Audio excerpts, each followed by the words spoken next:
Call the, there we go. Go ahead and call the August 12th NCAC meeting to order at 10:02 this morning. Welcome everybody to the meeting. We're supposed to have around 50 people involved today. So thanks everybody for joining us. We'll just get started with the agenda. The first item is the conflict of interest. Officers will be asked by myself to declare any conflicts of interest that may exist or are perceived to exist regarding action items to be discussed today. I have no conflict of interest. Jeff? I have no conflict of interest. Chris? I have no conflict. Well, and, Alex? I have no conflict of interest. Okay, great, thank you. June 10th, 2023 meeting minutes. Jeff, I think you, I don't know if you have. Okay, there is a link to the meeting minutes in the chat. Links were available in the email that went out. So I'm just going to start the, unless anyone has any questions, I'm going to start the poll to approve the meeting minutes from June 10th.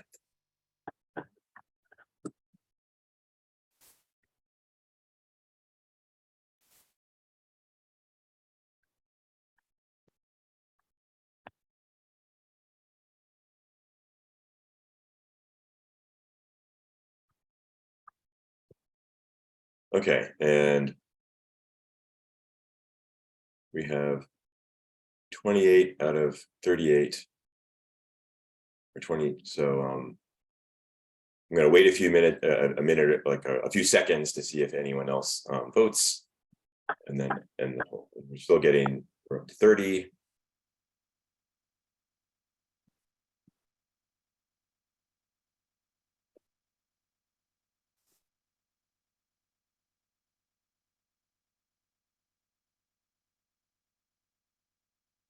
Okay, and going to end the poll. We're at 31 and 36. Share the results. And for people who are calling in or for the video recording, it's 31 out of 31 in favor. So the meeting minutes have been approved. Okay. Thanks, Jeff. Chris has the next item, which is a treasurer's report. hi, Mark. Can you hear me okay? Yeah, I can. Yeah, thanks, Chris. Okay. Our ending checking account balance is $1,034. And that reflects a $50 reduction from June's meeting balance. And that $50 is due to a one-time charge by Zoom to, for excess of 100 person capacity on our last meeting. That's the end of my treasury report. Okay. Thank you, Chris. The next item is a review of Oregon public meeting law. So I'll just read a statement regarding that. So Oregon public meeting law dictates how public bodies must operate. We've looked at Oregon OPML is what I'll call it, Oregon public meeting law, and are making a few changes that will be evident going forward. Following OPML, we will ensure not to have what's called a meeting that is not public. A quorum consisting of a meeting would consist of 3 of us as officers meeting in any way, email, in-person, phone, etc. There is latitude for all officers to be present at things like a conference or a training. That's allowed. But this will mean that the officers will only communicate one-to-one at any time outside of a publicly held meeting. because of this, we will need to call special meetings from time to time to complete NCAC business. Sometimes the meetings will be to discuss agendas. We had one last week.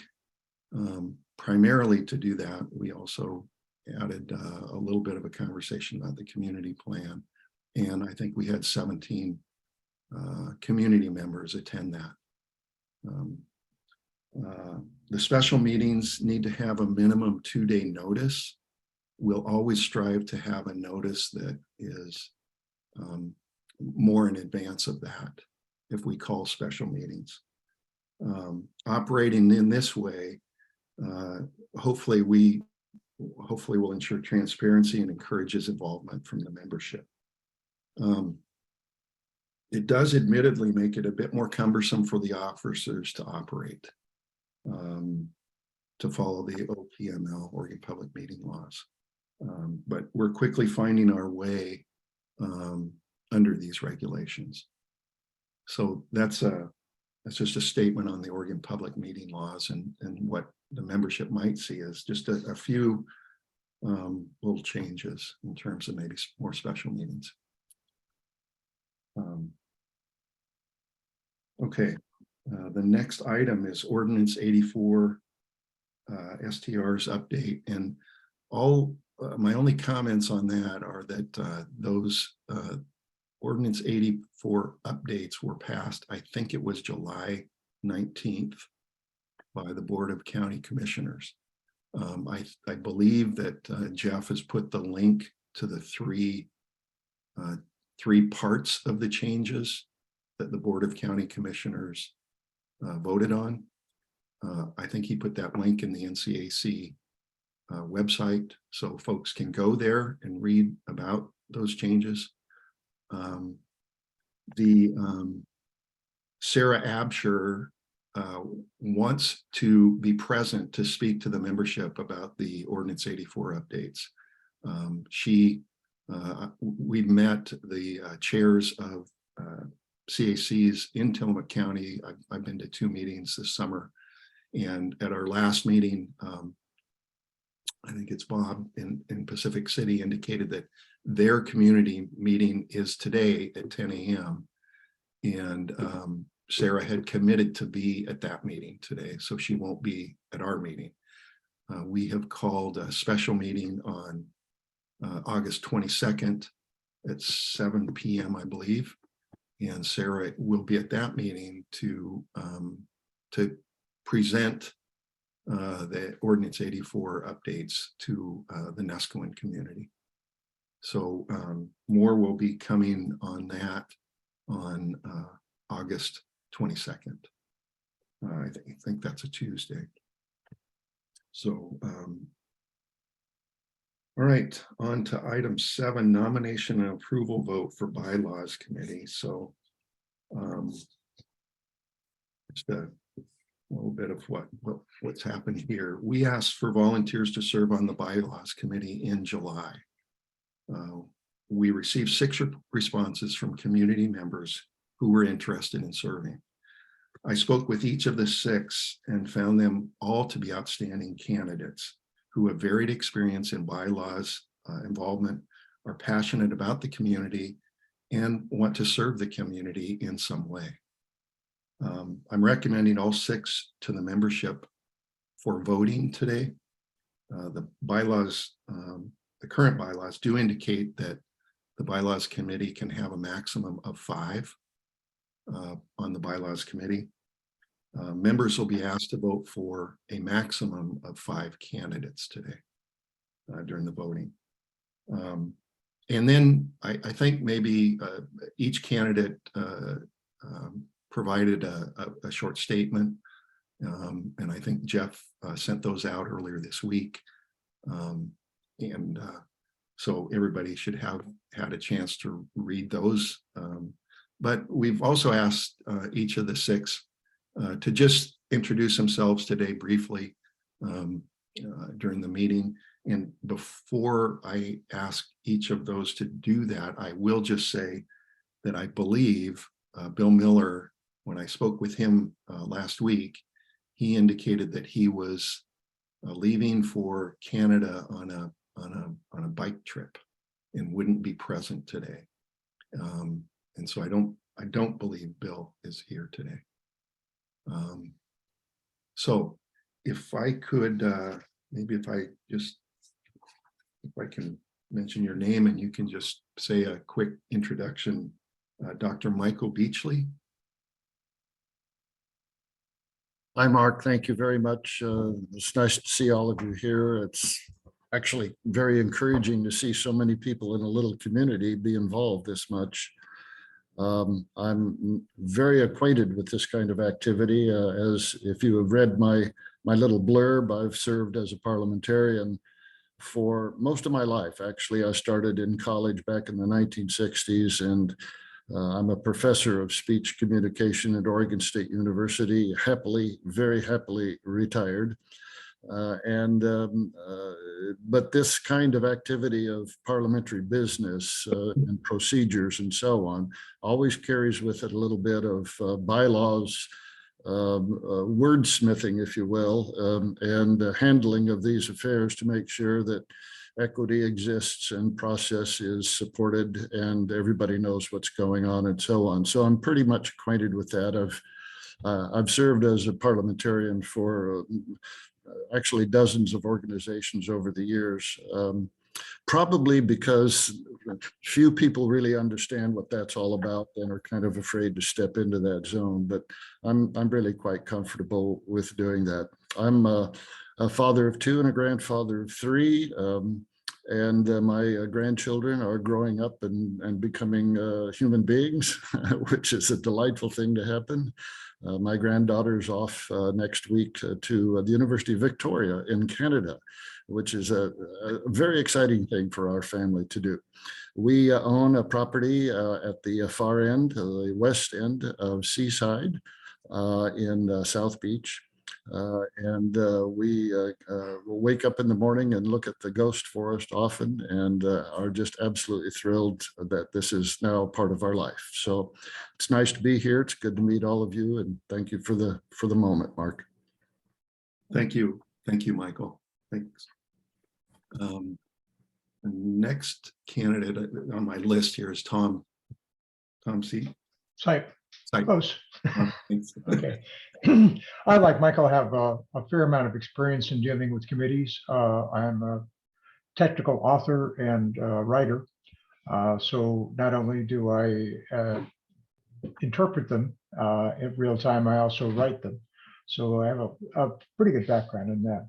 We've lived in Nesquin now for 3 years, owned property for 5. So this is our home. And we're delighted to be here, and I want to contribute to the community. And basically, just read what I said. I think we need to have bylaws that are easy to read, practical, and fair. Okay, thank you very much, Tom. The next on my list is Wyatt Angelo. Yeah, good morning. My wife and I moved to Nesquin about 3 years ago from Hawaii via Colorado.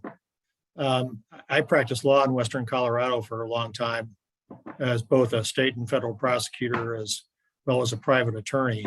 So I've dealt with a lot of community organizations and participated in not only creating them, but also advising them with respect to legal matters. And also have obviously dealt as part of that process with bylaws, not only for public entities, but also for private corporations, which are required to have them in Colorado. And I echo the sentiments about simplicity, understandability, workability of bylaws. And so that's kind of where I come from in the drafting process. Thank you. Thank you very much, Wyatt. Let's see, Susan Schaumburg.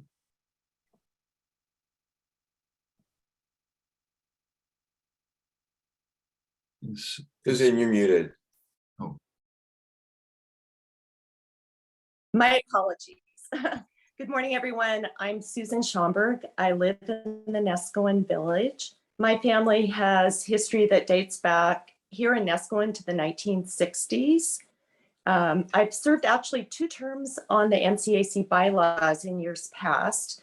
So I would bring historical perspective, not only about Nescoan, but also the bylaws and where we've come over the 2 terms that I served on it. My bio's on the website. I do have bylaws experience in other organizations. If elected, I am committed to be thoughtful to all matters that are brought before the committee and bring attention to detail. Nescoan's an incredibly special community, and I want it to stay special. It's important to be inclusive of all people and all views, and I am committed to doing that. And I thank you for your consideration of me for one of the 5 positions. Okay. Thank you very much, Susan. All right, and Nancy Vandell. Good morning, everybody. I'm currently in Halfway, Oregon, visiting my grandmother's birthplace and where she was raised for the first time in my life. It's a little community of about 300 people, and I'm in a kind of a lodge that with interesting lighting, so I hope you can see me okay. I've been involved with the NCAC since it went virtual, I think in 2020. And I have really enjoyed hearing the passion and the information that's come out of these meetings.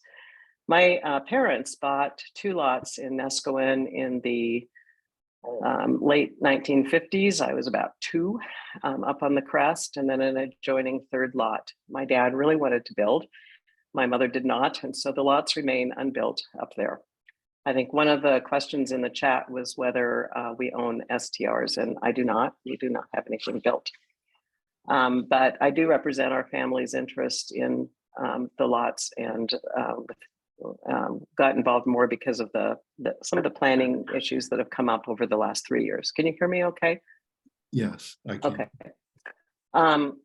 I have been involved, well, I grew up in Corvallis, and I got an electrical engineering degree from Oregon State University, and worked professionally for many years doing IT project management and architecture, and also facilitated groups doing architecture and conflict resolution. I have found, both from my professional experience and my volunteer experience, that usually people hear the word bylaws and go, oh, I don't want to hear anything about that. But they really do provide quite a framework that allows us to operate efficiently and fairly, along with parliamentary procedures that don't have to be all that formal and intimidating. And it's something that I've found to be extremely useful. I've taught writing bylaws. I have personally written bylaws for various organizations, including the California State PTA. My husband and I live in the Bay Area currently. And also implementing parliamentary procedures in a streamlined but fair way. And I think that can really resolve misunderstandings. So one of the things I've noticed as I've participated in the NCAC meetings is that oftentimes I think some of the discussions get a little more emotional because the framework isn't always clearly understood. And so I think this bylaws committee can be a big help in trying to get some of those issues resolved. And I have nothing more at stake than to help with that. So I ask for your vote, and I look forward to serving on the committee. Thank you.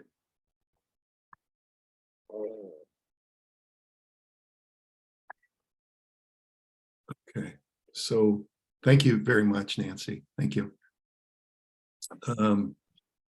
Just looking. Oh, I would like to add too that I have spent practically every summer in Nescoan and several times during the year visiting Nescoan, and just love the town and love the area. So thank you. Okay, thanks again, Nancy. I'm just looking in the chat here, and I'm not very good at monitoring both, so a little behind, but one of the questions was regarding STRs, if any of the candidates owns an STR. And then, so I think Nancy answered that. I don't know. I think Tom might have answered that in the chat. How about, are there any others? Susan or Wyatt or? I'll go ahead and answer. My family, since the 1970s, when they didn't use our cottage, would allow people to use it as a vacation rental. And I still do that. We never used to have STR permits back in the days. But to be totally transparent, I did go and have an STR permit to comply with the county regulations. And I probably rent my house less than 2 weeks a year because I'm here full time. Okay, thank you, Susan. And then let's see, I see Tom's answered in the chat. Michael has answered in the chat. Wyatt? We have no STR interests. Okay, all right.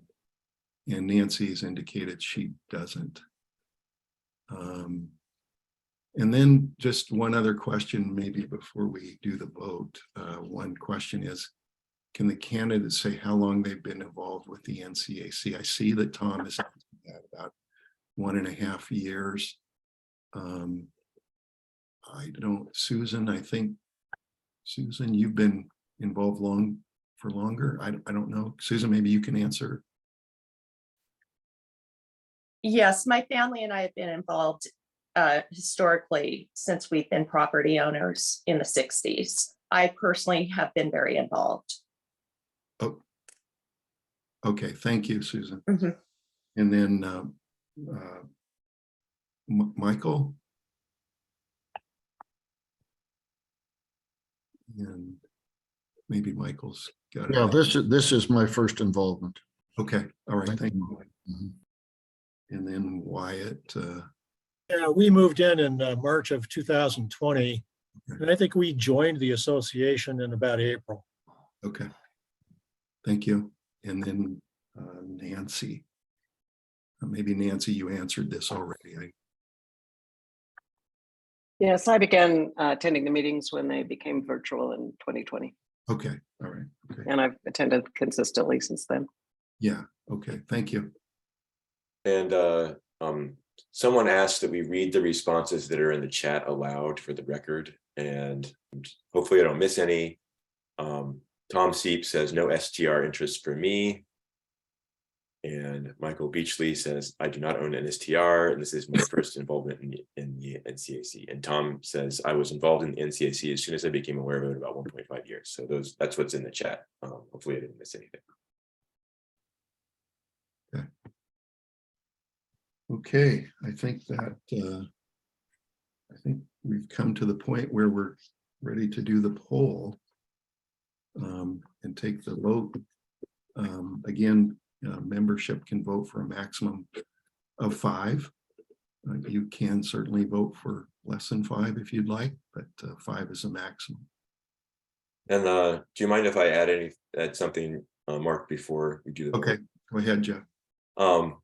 So I think we have 4 people here today, but as Mark mentioned, he spoke to everyone and they were all very well qualified. And it was really, really great that we got 6 people really interested in doing this work who all seemed to be quite like the right people to do it. So something that we I think the officers we talked about that we just want to say aloud in this meeting that we discussed on Monday is that the people who are seated today as the bylaws committee have the option to, as one of their first actions, propose an amendment to the bylaws that would increase the size to 6 so that all 6 can serve. There's nothing that says they can't invite all 6 to the meeting, even if only 5 are official members. And so I just wanted to just put that out there that this is something that the people who who become the bylaws committee today can consider. We could in a short period of time have all 6 of these great people serving. And Tom Prahatich has his hand raised. Yeah, I just want to agree with Jeff. I think in the interest of comity and trying to tamp down discord going forward, this is a good opportunity to invite. I would also hope that the 5 that are elected bring in the 6th person, because there's a certain randomness to this. The person who finishes 6th, unfortunately, is it's it doesn't seem fair to me. So I agree with, I mean, as I understand it, only the bylaws committee can change the bylaws. So there's got to be a bylaws committee. But when the bylaws committee meets, I would hope that they would invite the 6th person in. I've listened to them today, all of the candidates, and read all of their written narrations and descriptions. They all seem eminently qualified to me. Oh, and Mark, how about I read aloud the statements of the 2 people who aren't here today? Okay. Let's see. So we heard from Dr. Beachley and Tom and Wyatt and Susan and Nancy. So Bill Miller is the only person who's not here today. So he says, I've been coming to Neskowin since the early 1950s and love it. My wife, Susan, and I live in Lake Oswego, but we have a vacation home in the village at Neskowin. My folks purchased our Neskowin home in 1960. Susan and I enjoy our frequent visits, as do our 2 daughters, son-in-law, and 2 grandkids, 3rd and 4th generations of happy beachgoers. We expect the family home and family beach traditions will long outlast us. I grew up in Eugene, attended Pomona College in Southern California, then taught school up the road in Beaver for a couple of years. My wife was teaching in Hebo, and we lived in Neskowin. After the teaching gig, I studied at Lewis and Clark Law School and then practiced law in downtown Portland for 40+ years, mostly with a national law firm called Davis Wright Tremaine LLP. In retirement, I enjoy bike riding and touring, which he's doing now, skiing, golf, hiking, and traveling. I was also on the Neskowin Beach Golf Course Board of Directors for 3 years and occasionally help with on-course projects. So that's another excellent bio for someone who wants to get involved here. So and now let's see. So I'm just checking the chat for anything else important, and I'm going to go ahead and read Hillary's comment aloud because it's pertinent, but I hope it doesn't have any aspect.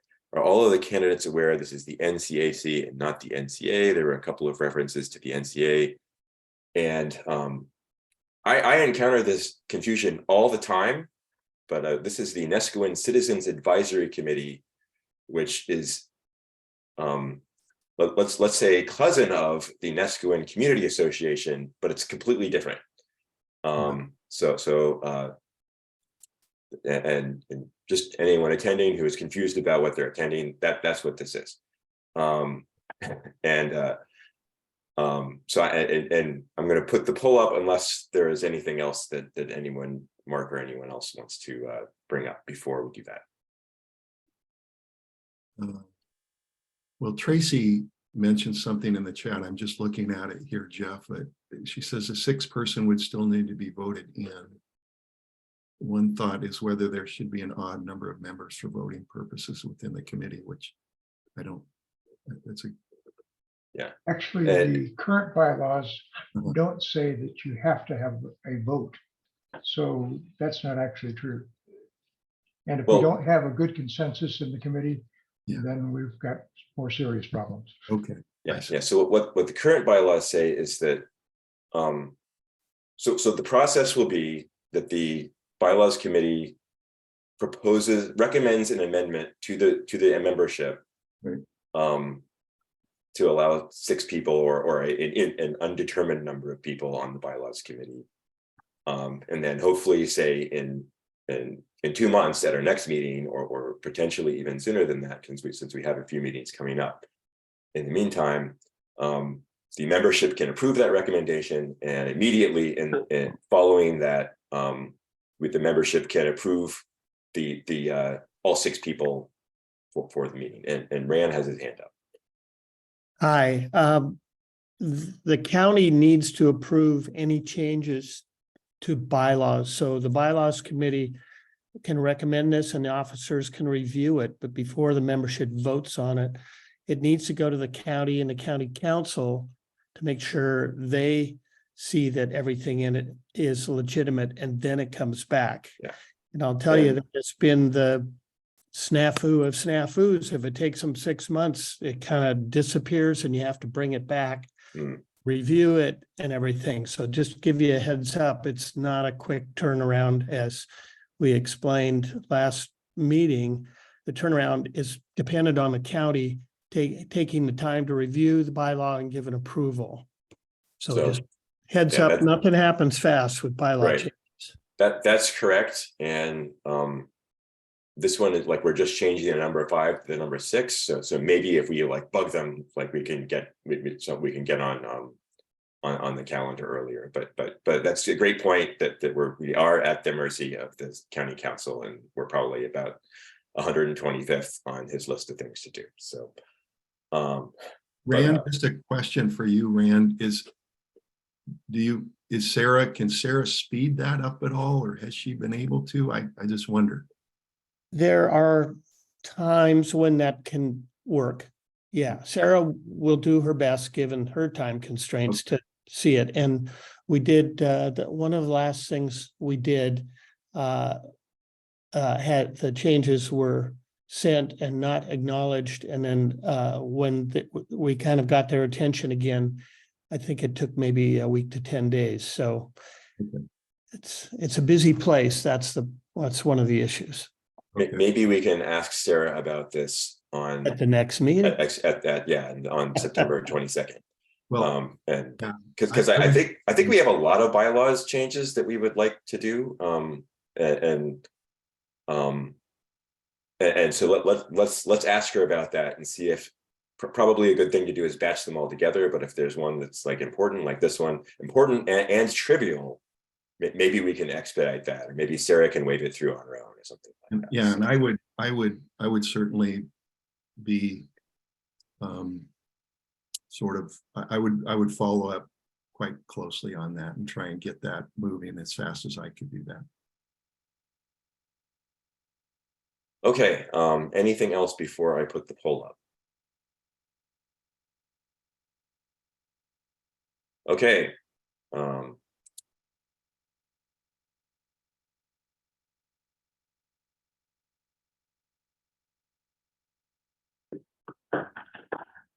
So reminder, vote for no more than 5. If you vote for 6, it's like you voted for no one. So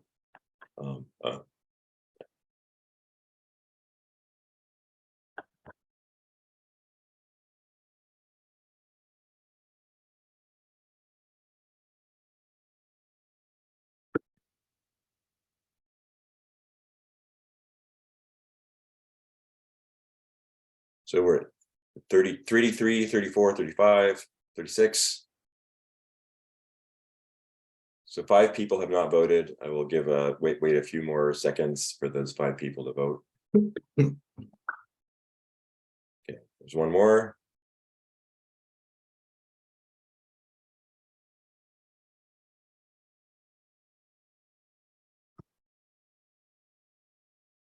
We're at 39 of 41. Okay, I'm about to close it. If you're struggling with your computer and you really want to vote, or want to vote by voice, speak up. Okay, I'm going to end the poll. 40. Okay, last person.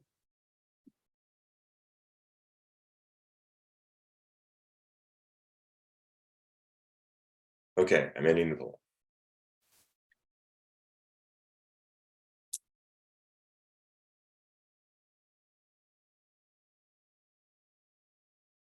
Okay, and I'm going to share the results and read it aloud for the record. Dr. Beachley got 26 votes. Tom Seep got 31 votes. Wyatt Angelo got 27 votes. Susan Schomburg got 22 votes. Nancy Vandell got 33 votes, and Bill Miller got 24 votes. So the committee is Dr. Beachley, Tom Seep, Wyatt Angelo, Nancy Vandell, and Bill Miller.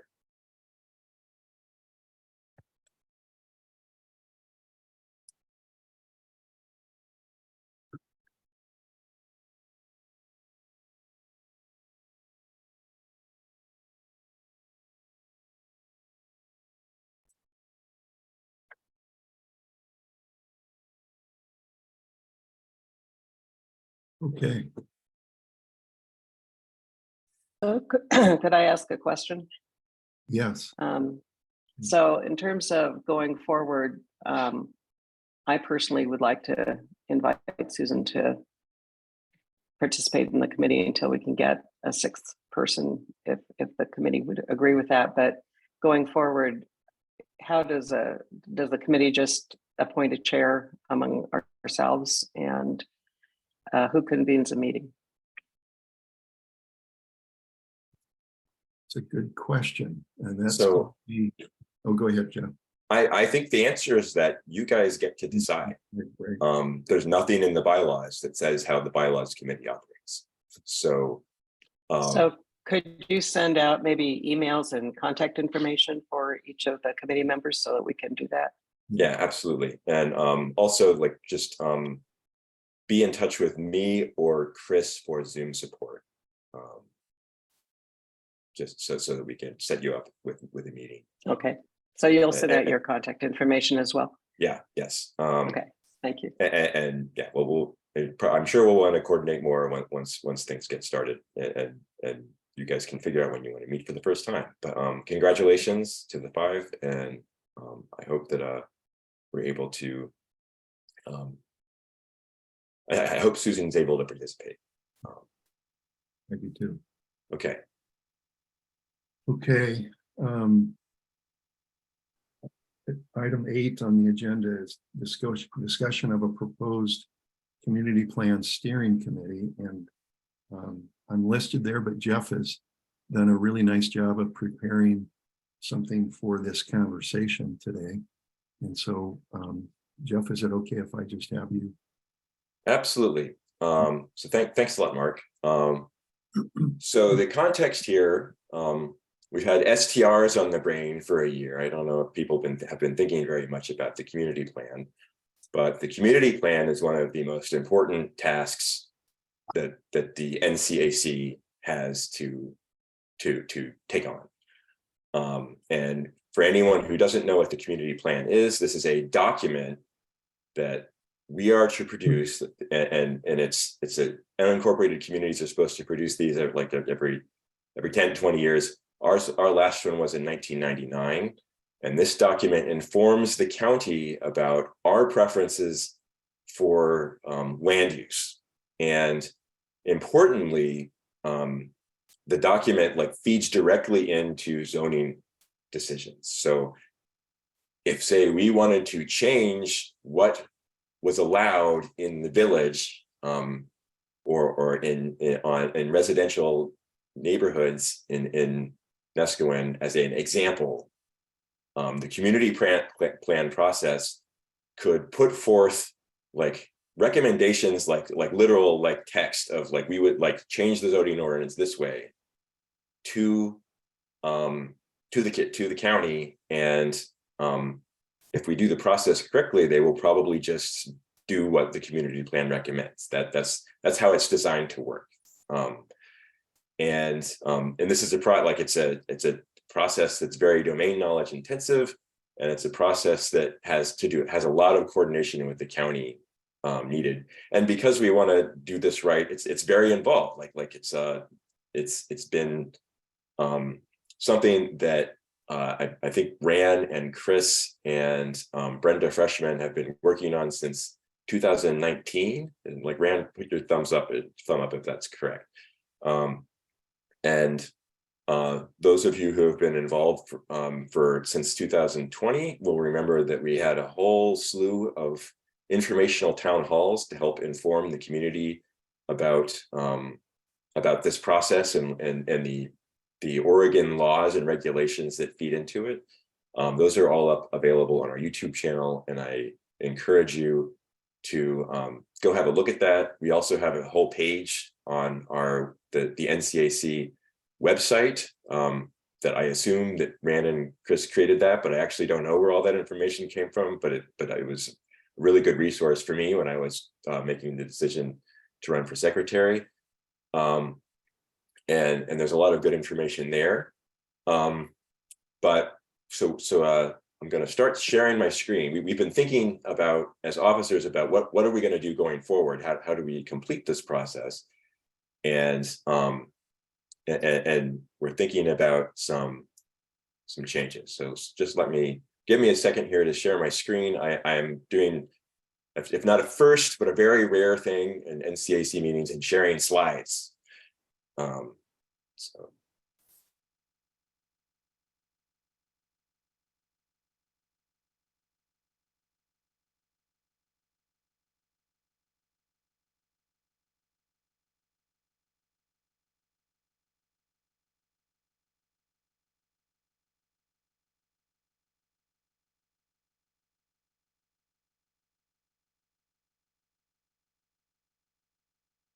Okay, and can everyone see that? Was that successful? Okay, thumbs up for me. So the question is, like, that we confronted as officers, like we're 1.5 steps into this community plan, that we had all these town halls that Rand and Chris and Brenda put together that were super informative. Rand and Chris have been working on the survey, which is the step after that, and we're going to hear from them about that next.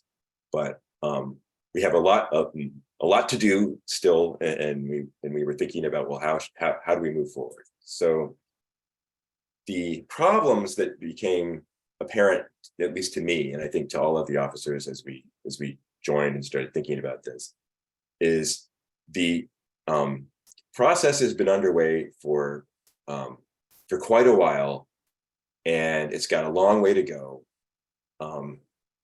It's a very demanding process. Like there's a lot of work. There's a lot of complicated tasks. There's a lot of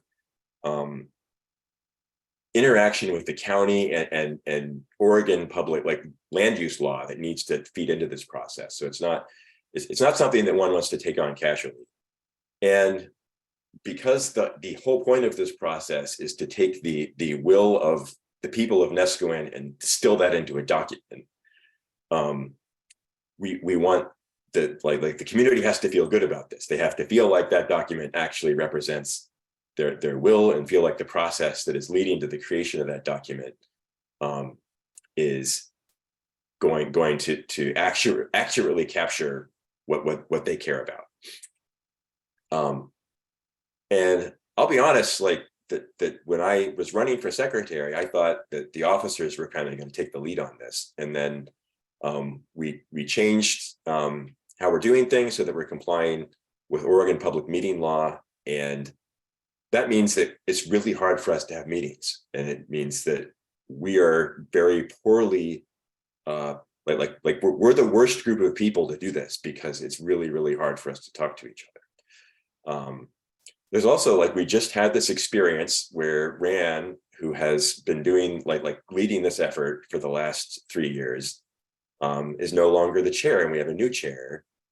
But we want this effort to be given this is a large effort of many years, we want continuity when officers come and go. And lastly, there are a lot of different interests in Nescoin that want to be sure that they're represented and that they have a champion in this process. And with just 4 officers, I think we want more people kind of acting as representatives of the community. So the solution that we're putting forward is that we want to create a steering committee for the community plan process that is inspired by the STR committee, meaning that it's got not a few people, but not too many people. I don't know how many people there are on the STR, like 6 to 10, somewhere in there. and that that we consciously are trying to make sure that different groups in the community are represented on that committee. So we're going to talk about this a little bit today, but I think we would really like to gather a lot of input from the community about, like, A, whether you think this is a good idea and the right path forward, and B, like, we want to hear from you about what you care about that this committee, like what is going to make this committee legitimate to you, and what is going to help you see that your interests in that this committee is going to produce a community plan that you feel like speaks for you. So we think that's a pretty big discussion. So we're holding a special meeting on a month from today, on Tuesday, September 12th, to have that discussion, on the first, maybe begin that discussion. On that meeting, one of the first things we want to talk about, and hopefully this is not a hard question, but we do want to gather input on it, is what's the right size for the committee? Because if you have a committee of 20, it's much easier to make sure that every single subdivision in Neskowin is represented, and there's someone who cares about STRs, and someone who cares about local residents, and someone who cares about the beach, and someone who cares about riprap. But if you have 20 people, that's a very, very difficult committee. Like that's not necessarily a functional committee. So that may be too many people, but if you have fewer people, you're making compromises in who can be represented. So we're like in the meeting that we had on Monday, where the officers got to talk about this with each other for the first time, and with a few members of the community, where our consensus was like probably 10 on the high end, 7 on the low end. But we want to hear from everyone about what the right trade-off is. As I just mentioned, like there's a lot of interest in Neskowin that would like, and ideally would have champions on this committee. And if we're probably going to have to make compromises, and some things are probably going to be more important than others. And we want to gather as much input from the community about the right way to make those choices as possible. So we will be spending probably a lot of time talking about what's the best way, or what's most important. What are the pieces of the Neskowin community and the aspects of the Neskowin community that are most important to have a voice, like a strong voice, on the steering committee. Who should those voices be? Who should that, like literally, like which people? And if you are interested, we would like you, we are hoping you'll be able to attend this meeting on September 12th. And we would like you to introduce yourselves to us, the officers, to the rest of the people at the meeting, and tell us why you're interested in serving, and what you like, what's close to your heart. What are you going to be the champion for on this committee? And the answer is probably all of Neskowin, but we also know that we all have special things that we care about, and the whole point is to try and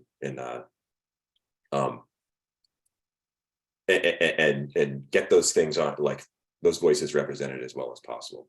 And Randall just raised his hand, so yes. Well, I want to point out that we have, excuse me, we have a community plan that's the county operates on right now. So that's a very clear reference point to review what we said 20 years ago.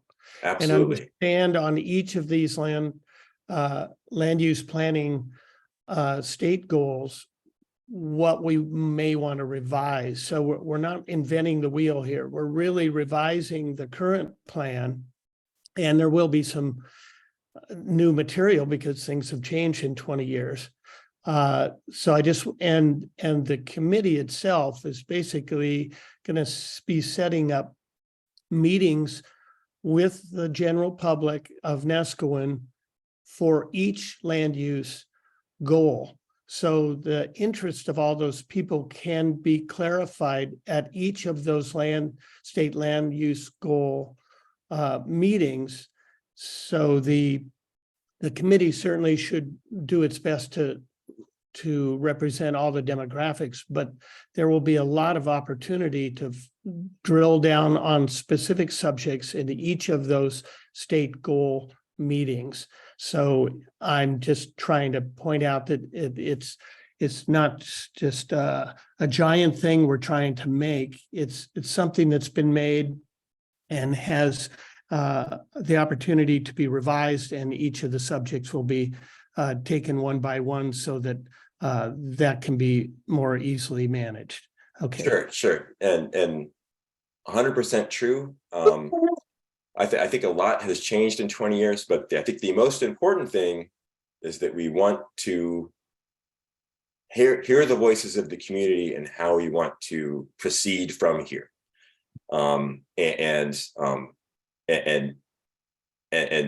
we do have a community plan that we can revise, but my certain impression certainly is that a lot has changed in the past 20 years.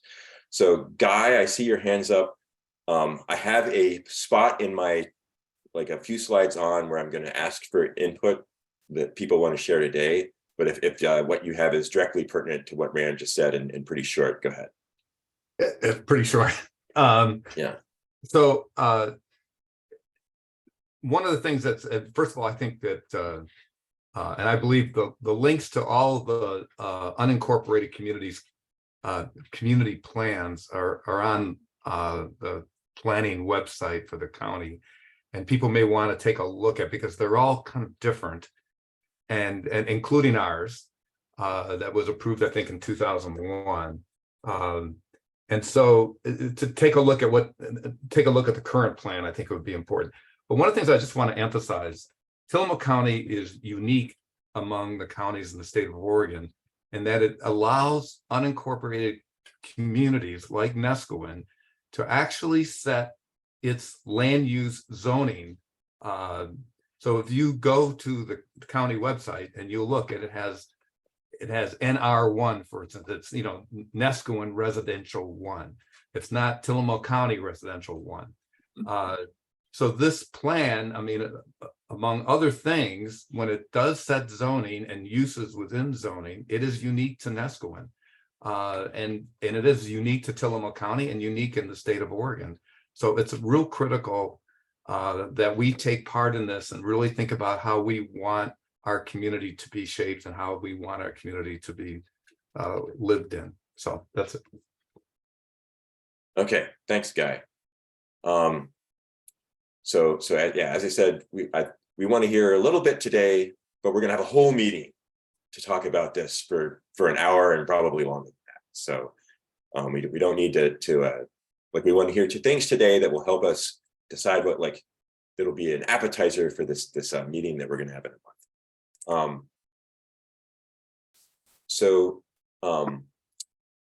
At the meeting that we had last Monday, a great suggestion was that people who are thinking about whether they want to participate in this steering committee might want to know something about what's involved.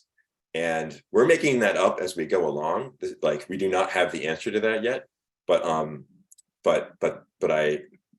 inspired by that question, I wrote some starting points that I think are good ideas, but this is not a decision. It's just a and I'd like me putting forth my ideas, and we'll make a decision as a community, and the people who join this committee will have the ability to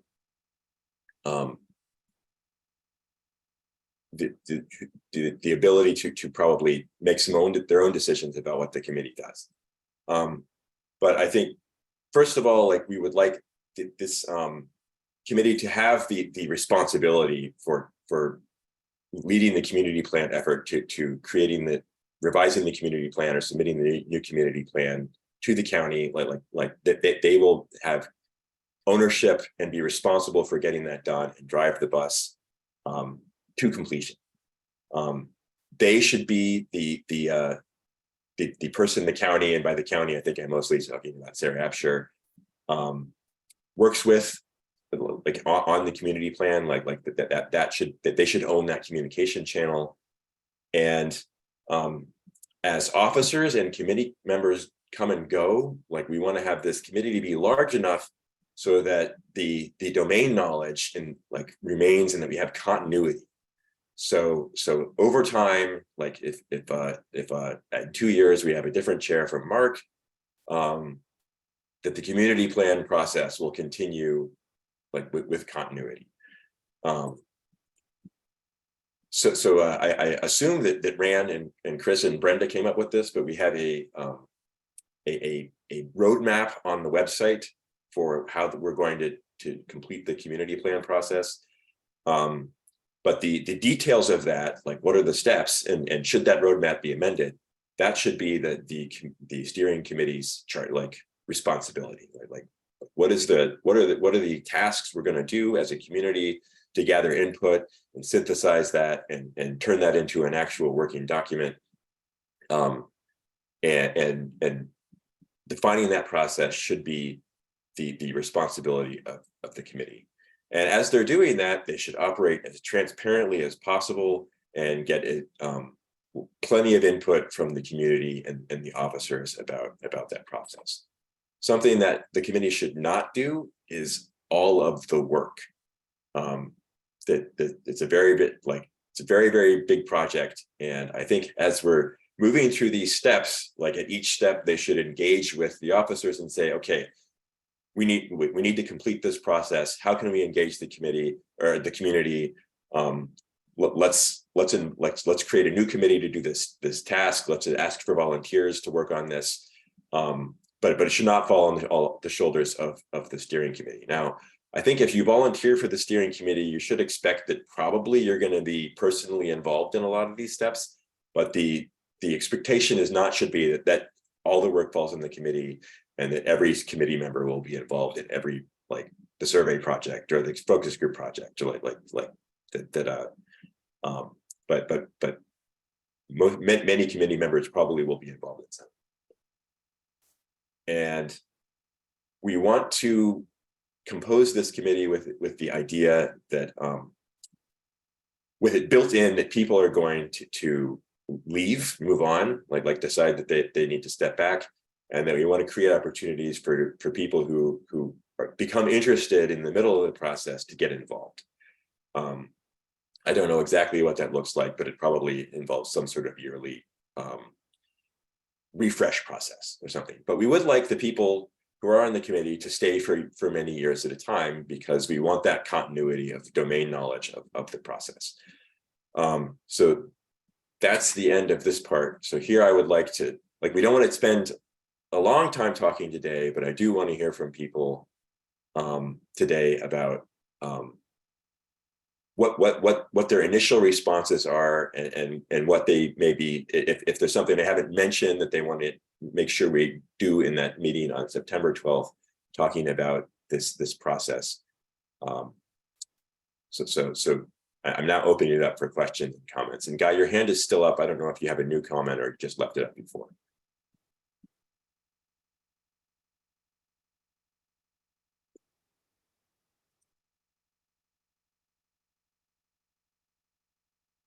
I think he just left it up, Jeff. Okay, he took it down. So I'm not seeing any hands raised. And But one thing I would comment on, small group communication theory says that 7 ± 2 is an ideal committee size. which is consistent with our 7 to 10 recommendation. Yep. Okay. I have a related item that I also want to put to the community, to the people, and get some feedback on. Hopefully some feedback today, because it's a little important. And I'm going to share my screen again.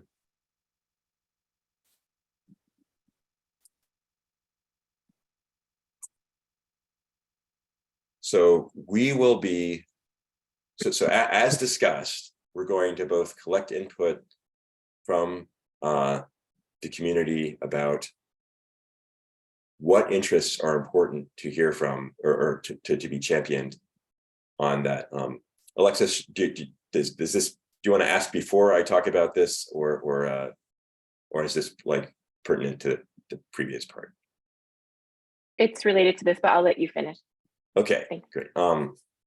So we will be collecting input about like what are the dimensions of the Nescoin community, different neighborhoods, different type, like different people who are connected to Nescoin in different ways. Like what do we want to try and make sure is represented on this committee? And we're also going to hear from people who say, I would like to serve on the committee, and these are the parts that these are the way I plug it. These are the things that I can champion or that are close to my heart.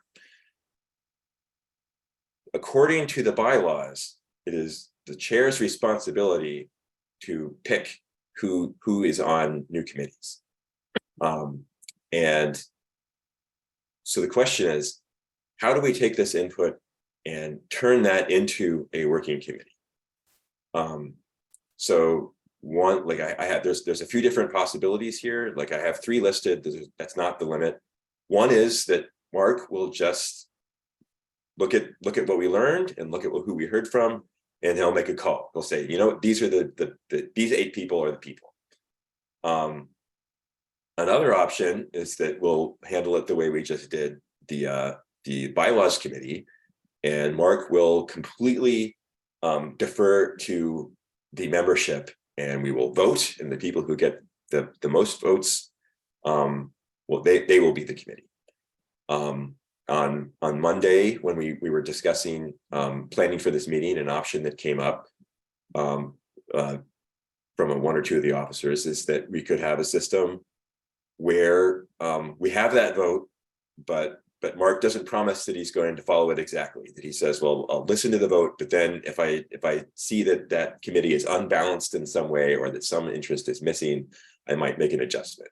And that's not the limit. Like Alexis had an idea that she put forward that if she wants to, she can repeat it here. But these are like so I would like to hear from you about what is it, like what seems fair to you? And I say you, that the people attending today. What do you think would be the best way to do this? Because this is important, and I think we'd like to have some idea of what people feel before we even go into that meeting on September 12th, so we can plan for it. So Alexis has her hand up right now. Go ahead. Thanks, Jeff. And I just want to compliment and thank the officers for having the dialogue and asking the membership for their opinions. I think that's a really great step towards transparency. I just wanted to kind of point out 2 things. One, I think that there is the opinion by a few members and even some of the former officers that the bylaws are in real need of some updating and work. And now we have a new bylaws committee that can, start doing that. At the last meeting, I made a motion regarding changing how committees were formed, and I asked that come back for a vote before any new committees were formed, so that we do have an opportunity for the membership to consider kind of some of the things that you've listed here. Does it remain solely with the chair? Is there an opportunity for the general membership to participate? And that was deferred because we didn't have a bylaws committee. So first of all, I think I'd like to raise that we have some, I think, critical amendments that need to be considered by the bylaws committee before we're forming new committees, certainly as important as this committee will be. It's probably the most important work that the NCAC does. So I think everything you've brought up was great for discussion in a separate meeting. I'm guessing, like myself, others are holding their comments for that special meeting, since it'll just be about that, the community plan. But until we can make sure that our bylaws are accurate and fair, establishing committees that might go multiple years doesn't seem right. So I'd like to share that. And then I have a question regarding the community plan process. And I know Guy has had some experience, and if Alex Sifford is on here, certainly ran. Historically, is there always changes made, or are there instances where communities say, hey, this community plan doesn't need to change? I mean, what is the direction actually from the county? So sorry, that was kind of a 2-parter, but those were my 2 questions. Jeff, can I respond to? Yeah, go ahead. Yeah, okay. Yeah. So Alexis, as you know, I'm on the County Planning Commission, and the first step for community plan is review by the Planning Commission. So I've been involved in, I think, 2, maybe 3 community plan revisions. I can say that a lot of it sometimes depends on the engagement of the community. The last one we did was Oceanside, and there was very little change to the land use issues in Oceanside at that time. This was about 3 years ago, maybe 2 years ago. They did have some things about the kind of look and feel of the community, those kinds of things, more qualitative issues. So interestingly enough, of course, now then part of what they did was to go for incorporation, because I think that's what was their plan all along, is that they weren't going to put a lot of effort maybe into the community plan because they were going to incorporate, and of course that vote failed. And so it varies. I was involved, and I think Alex I'm not sure about Rand, but in the 1999-2000 community effort. I wasn't on any committee. I attended a lot of meetings, my wife and I did. And it was a very open, very engaged community process. And I think it came out with a good result. I agree. And as Jeff said, there's a lot of things that have changed, including with state land use issues, other kind of issues. The county comp plans, things have changed. I mean, Nesco itself. I mean, we have dealing with coastal hazard issues, which we weren't dealing with at all back in 2000. So there are things I think that we're going to really engage, and I appreciate what the committee, the steering, whatever, Rand, Brenda, Chris, having that educational piece for all of us to understand what the issues are and what can be. So I won't get into my own personal thing, but anyways, so it varies. I think there are a lot of changes here that I think Nesco should be considering as we move forward. Let's see. So, and yeah, go ahead, Rand. Sorry. Alexis, did you want to follow up? I have a follow-up for Guy, if that's okay, really quick. Thanks, Guy. That was really helpful. I'm just wondering, in that participation again, or others who have participated, was there a discussion led from the county? And in this case, I don't know if it was still Sarah back then, but we know Sarah is our contact now, regarding what things can actually go into the community plan. Because I know I've heard her say things that I know have been in some of the forums that the group did, which were great, and other meetings, that things like buying the watershed actually would not fall into the community plan. Things like STRs would not fall into the community plan. So I think it would be really helpful for this group if we actually knew what things can be considered in a community plan and what cannot. And I don't know if she had ever led discussions like that. I'm curious. No, and back then, no. And I think Sarah wasn't not even with that. I wish she were, but yeah, anyway. I don't know who it was.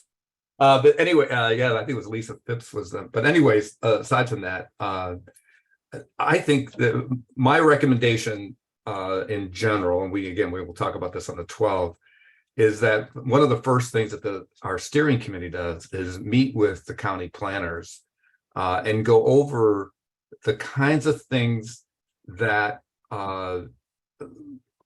that we want to be able to bring to the community to consider. And you raised a couple, and also remember too, in the community plan, there could be some things that are more qualitative, some things that are very quantitative, some things that are very specific about land use, what use can be in a particular zone. I think that's going to be one of the big topics actually for our community plan. But I think the steering committee should kind of work with the county, so we would have an outline of here are the kinds of things that we can discuss, make decisions, make recommendations on. I also want to say, and this is not a negative thing about the county, but remember that the county has, let's say we have more of a stake in Nescoin and what Nescoin is going to be and changes we want to do than the county does. So you're always going to run into a little bit of resistance sometimes from the county. And And that's not a bad thing. It's just that, you know, when Nescoin, and I'll just use the coastal hazard overlay zone, you know, that was the county commissioners weren't going to do anything for us. I mean, it was the community that kept pushing to help say we need help in responding to the coastal hazards that we face in Nescoin. It took what, 7 years to get that through. And it took a while for the county to really come on board for that. We only had one county commissioner that was supporting us through that process. So if there are things that we want and want changes made, sometimes it takes a little more effort on our part to push those things through. This community plan isn't an opportunity to do that. Thanks, Guy. And I don't want to go on too much longer because it's already 11:15 and we have another significant agenda item. But let's hear I'd from like to make a quick comment and a clarification. One, I'd rather not wait 6 months to get the committee, steering committee going. I think we need to, if we need to make an adjustment after it gets established, we can do that. But I'd like to have clarification on whether or not this committee and also the bylaws committee are officially public meetings. If so, that begins to compromise playing cards at night with your friends. So I'd like clarification that it is the NCAC which is limited and not the subcommittees. Is that So, correct? Mark, do you want to take that? That's a good question, and I can I will get an answer to that. I can only tell you that I'm a school board member in Forest Grove, and we have a number of committees, subcommittees, that, to my knowledge, don't follow the Oregon public meeting laws. And so, but let me double. I will check. Yeah, and Typically, nominations way- committees, for instance, Right. are never public. Right. Yeah. So let my me. my ahead. reading of Oregon public meeting law, which is very much incomplete and imperfect, but my understanding is the governing body, which is the officers of the public thing, which is the NCAC, is subject to Oregon public meeting law. And these committees are not governing bodies, so doesn't apply to them, which is the whole reason we're putting this in a committee, because we don't want you to have to we want people to be able to get work done without having to have public meetings.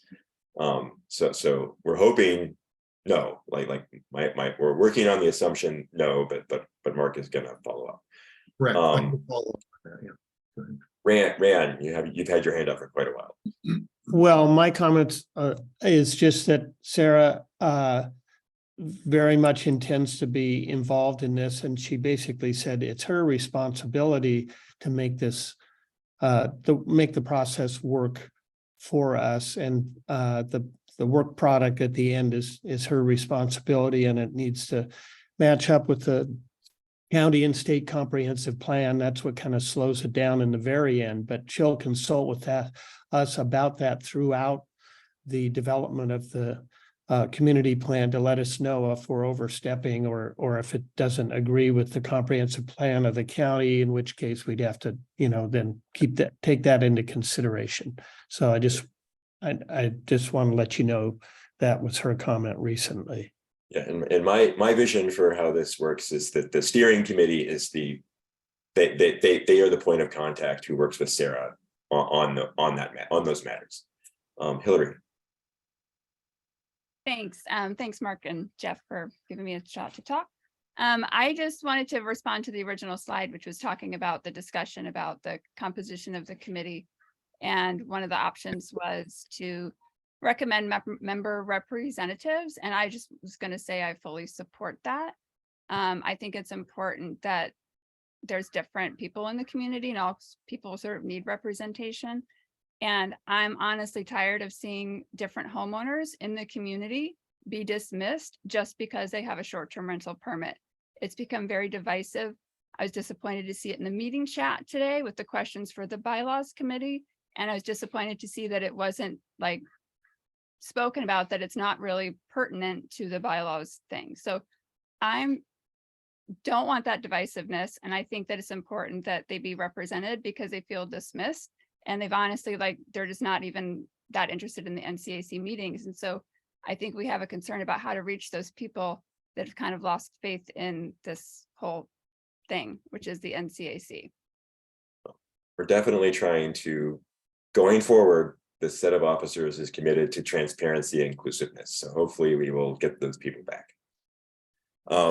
So I want to, like, I don't want to go on too much longer, but I do want to return to the question I just posed and see if anyone else has anything to say about it.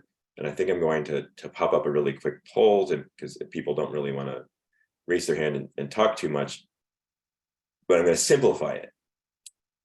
What in your mind would be more fair or work better? Let's put it like, what will work the best if we gather this input and the chair takes that input and then picks 8 people, or like the right, like this right number of people, or if would it work better if we did it the way we just did it today with the bylaws committee, where we just put up a list of people and let you vote. And if I'd love to hear opinions on that right now, and Alexis has her hand up. And if we don't hear very many, I'm gonna put up a poll and see if we get more input that way. So, go ahead, Alexis. Thanks, Steph. I just wanted to remind the group what was done for the STR committee, because I know you had mentioned that some of the work done there you thought was a reasonable model for this moving forward. So the chair who put that committee together assigned subcategories, if you will, of what he felt made equal representation for a committee, and then asked for volunteers who felt that they met the criteria for those subcommittees. I think something like that could be really beneficial in this process. So you might have someone who lives in a certain neighborhood, or who has business, or who has a family, or, you know, kind of crosses, you know, checks the boxes of the different types of diverse members we have in the community. And then maybe Mark could come into play with people who volunteered to sort of fill those slots, if you will. Being on the STR committee, I felt it was extremely balanced because it was set up in that way. Thanks. Thanks, Alexis. Hillary. Thanks. I was actually going to say the same. Our short-term rental committee worked really hard and we worked really well together. And that was because I think Brandon had selected, you know, the different categories, and then he interviewed people that applied for those spots. And then he put forth the slate and said, here's the committee. And then the membership voted on it as a whole. I think if you just have the individual people voted on, you might end up having people on a committee who have never been to an NCAC meeting, which is what happened today. And I don't think that that is good optics. And Tom. Yeah, I'll see Tracy's comments. They ultimately, whoever, under the current bylaws, whoever the chair nominates to be on a committee has to be approved by the general membership. I think it, you know, of the choices that you have there, I think it's a mistake to have the general membership vote on all of the members if you're trying to create diversity on the committee by whatever categories you create. But you know, this is something where I think we really need to think about between now and September the 12th, exactly how to go about doing it. Okay, I'm gonna call it there. Other than to say that Tom is correct, that if in the first option where Mark just chose 8 people, those would still be submitted to the membership for approval, but it would be like, here they are, take it or leave it, like and then if in the unlikely event that the membership said no, we have to just start all over again. So okay, I'm gonna say that's the end of this, and Mark, if like you can take us to the next agenda item. Okay, I will. Just one comment before we move on to almost the last agenda item. Just in conversations with Sarah Absher recently, she has indicated, and Rand said it as well, that she really wants to be involved in the development of the community plan. In one of our meetings, she and maybe Guy knows this better than I do, but the legislature recently has made some changes in zoning that communities all over Oregon will have to take into account. And so, so those two things are just my last comments on that part. So, let's see, the community plan survey update, and this is, I think Chris and Ran are gonna speak to this. Ran?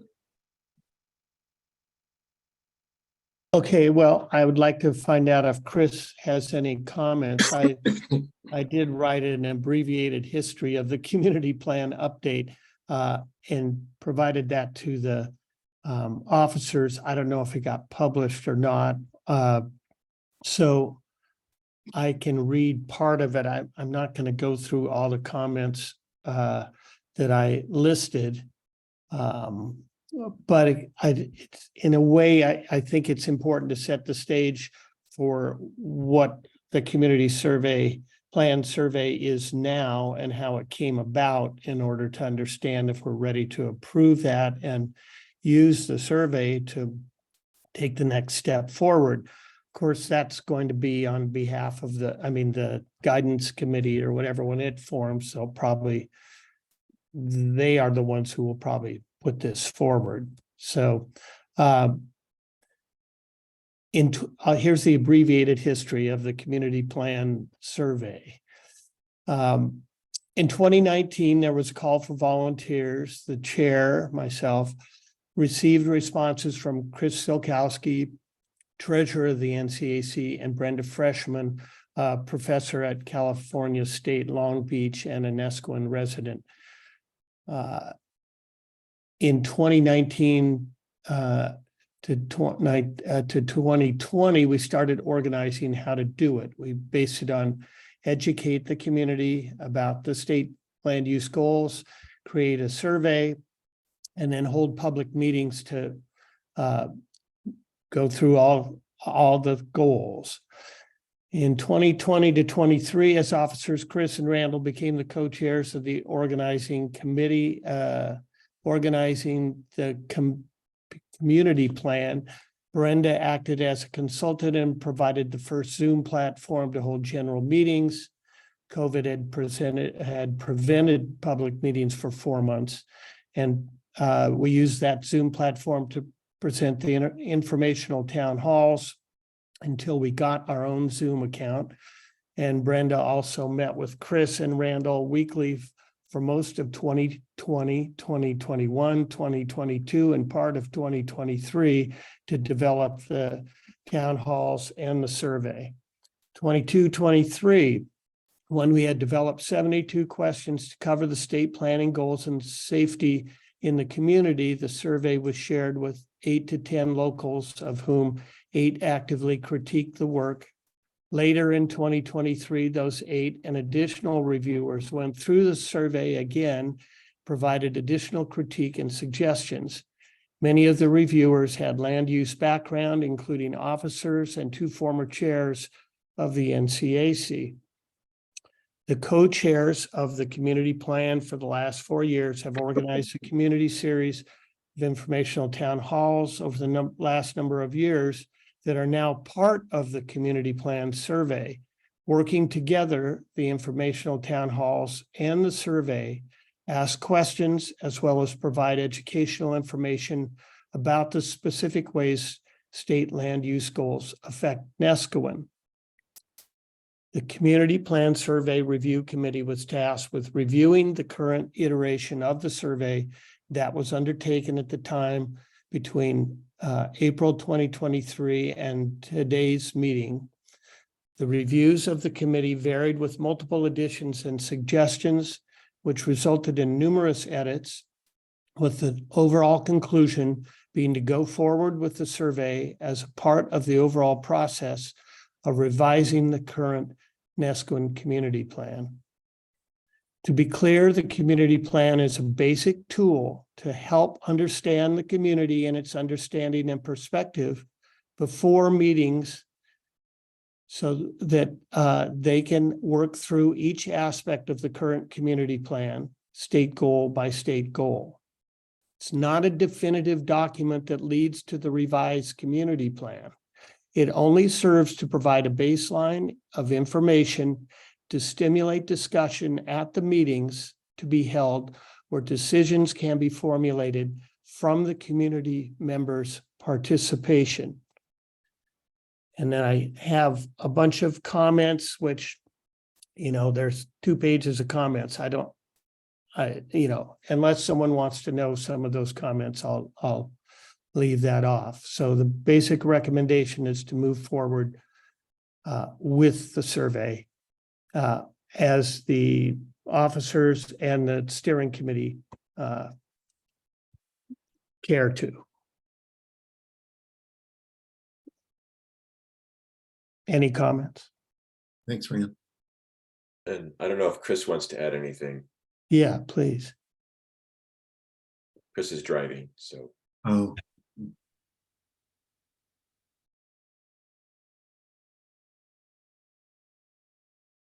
Can I ask? Yeah, no comments from me, Rand. I concur with the suggestion.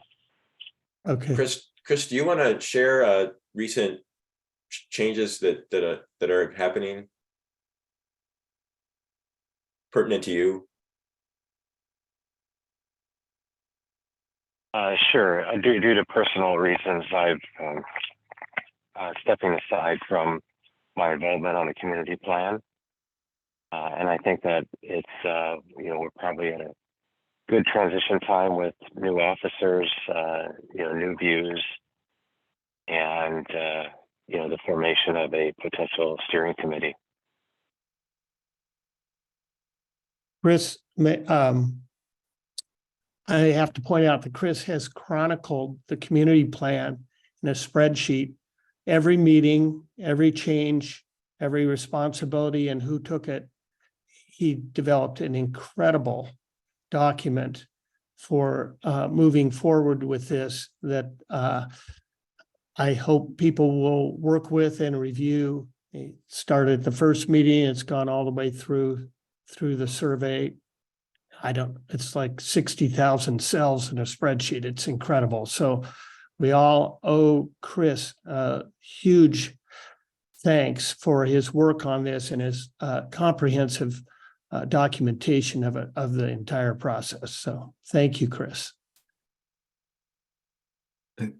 I would just echo that having come on as an officer just in June and seeing files and things, it is a tremendous amount of documentation that Chris and Rand and Brenda did, but Chris, like Rand said specifically, it's very, very extensive. So it's quite a nice job, Chris.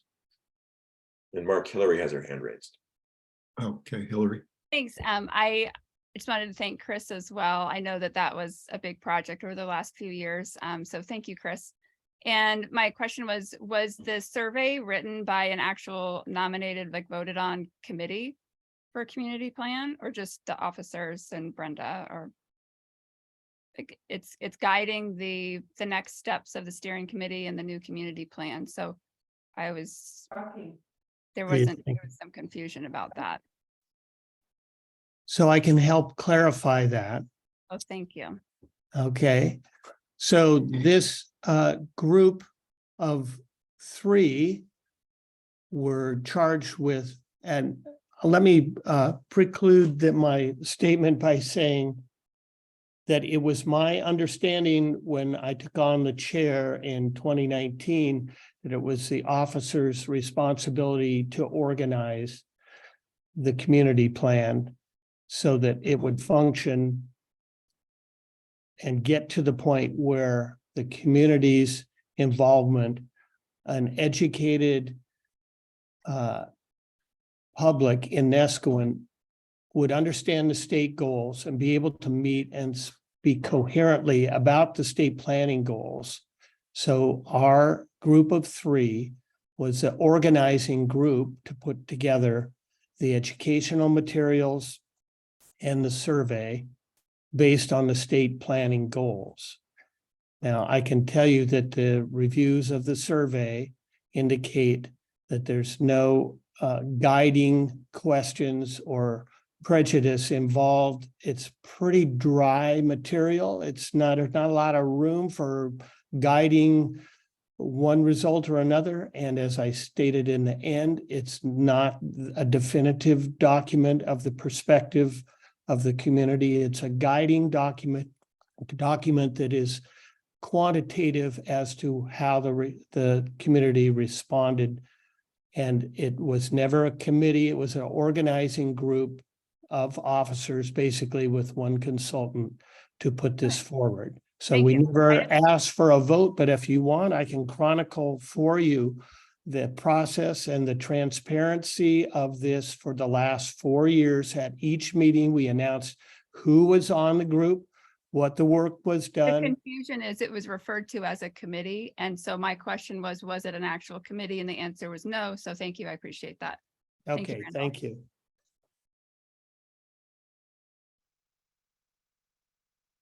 Okay. Any other questions? All right, I don't hear any questions. We have coming to towards the end of the agenda here, we have an open discussion of future agenda items, and Jeff's name's next to that. Maybe Jeff, you have some already or some comments about that. No, I just put myself because I will be recording them and making sure they make it onto the next agenda. Okay. But it is 11:30, so maybe people would rather just sign off. But I wanted because we've had this situation in the past where people had something that they wanted to talk about, and maybe the process for getting on the agenda was not previously clear. So I want to leave space at the end of every meeting for people to say, "Hey, can we talk about this in the next meeting?" You can also send an email to info@nescoandcac.org at any time, except up until the Wednesday 2 weeks before a general meeting, to ask for something to be added to the agenda. And if it is pertinent to NCAC business, we will put it on the agenda. Yeah. I was thinking of using this time to talk about the motion that Alexis put forward last time in the future for that with the bylaws committee. But in light of time, I'm not going to do that unless someone else like Alexis or anyone else wants to talk about that today. So this is, if you would like to propose something to be on the agenda in October, this is your moment. Or you can send email to info@nescoandcac.org. So I don't think we have any takers. So Yeah. Go ahead. This is Guy. Just a thought that because I know sometimes that agenda items come up that you don't know about and people may have, is maybe the officers can consider publishing a draft agenda, and that at the beginning of every meeting actually ask if there are other items to be on the agenda, and then actually the first vote it would be to approve the agenda for that day moving forward. Just a thought. We don't have to get into any discussion, but that's how a lot of places operate to make sure we get everything that we need to talk about. The trick there, as my understanding, is that according to Oregon public meeting law, anything that might influence whether someone wants to participate in the meeting needs to be noticed ahead of time. So we could only add minor agenda items that way. And Nancy put her hand up, took it down, put it back up again. Okay, so I don't know how it got taken down. Anyway, okay. I'm just going to suggest that you add a standing item for bylaws committee report. We may have Sure. different kinds of things coming up, and that might also be able to cover Alexis's idea as well. And it could just be a standing agenda item. Yeah, that makes sense. I think that's a great idea. Okay. And I would echo what Jeff has said. I know that in school board meetings, we have amended agendas that we know about on very short notice, and right before the meeting starts, we approve the agenda for the meeting with amendments. But I think Jeff's right in that those are generally very minor amendment changes and not major. Yeah, you can't have decision items Yeah, added to the agenda. I agree, but I'm just talking, but people who may have things they want to discuss or make people aware of or whatever, and there could be just a general spot on the agenda for that anyways, but. Yeah. Okay, okay. I think with that, I will adjourn the meeting. It is 11:37 a.m. and I'll thank everybody for joining us this morning and hope you have a wonderful rest of your day and weekend. Bye. great. Thank you. Thank you. Bye, everybody. Thank you.